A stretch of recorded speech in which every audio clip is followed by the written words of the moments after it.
When wars are being played all around, just then good news came for democracy. A multi-year political crisis is about to be resolved in the South American country of Venezuela. Venezuela has been in a stalemate for years due to Western sanctions. Discussions were going on for many days to resolve the crisis. Finally, the Venezuelan government has made concessions and promised to accept some of the opposition's demands. Why this compromise? The international media says that the Venezuelan government has been flexible mainly to relax the old restrictions and prevent new restrictions. This country, one of the world's oil producers, is economically backward due to Western sanctions, but once the country was in the list of rich countries, the government of Caracas was banned due to its ties to socialism and Russia. The Nicolas Maduro government is retreating now, unable to bear the burden of sanctions. Despite their reluctance, they have to go to the path of compromise by settling disputes with the opposition. An agreement was also signed between the two parties on Tuesday. Western sanctions have managed to spread fear in the current world politics. The threat of ban is coming from drinking lime. Although the prohibition strategy has been used for a long time,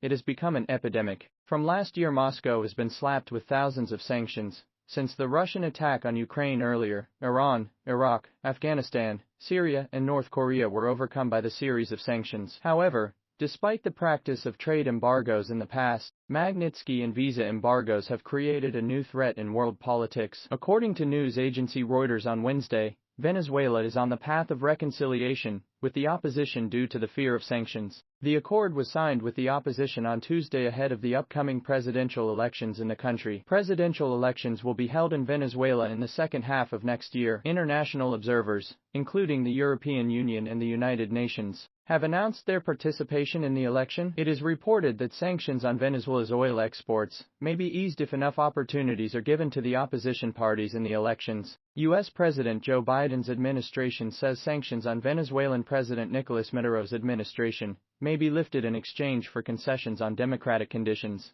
a source said on Tuesday. Reportedly, the deal with the White House has been finalized in Barbados. Despite such claims, it remains unclear how much the ban will actually be relaxed. The United States, European Union, Britain and Canada said in a joint statement, "We welcome the agreement reached with the Venezuelan opposition in Barbados. The democratic situation in the country has undergone quite a transition." The joint statement called for the release of political prisoners, the electoral process and freedom of expression and respect for human rights. Reuters reported that after 11 months, Venezuela's government and opposition parties met in Barbados on Tuesday, brokered by Norway. Both sides have agreed to accept the election results. This is an important step to overcome the long-standing political and economic crisis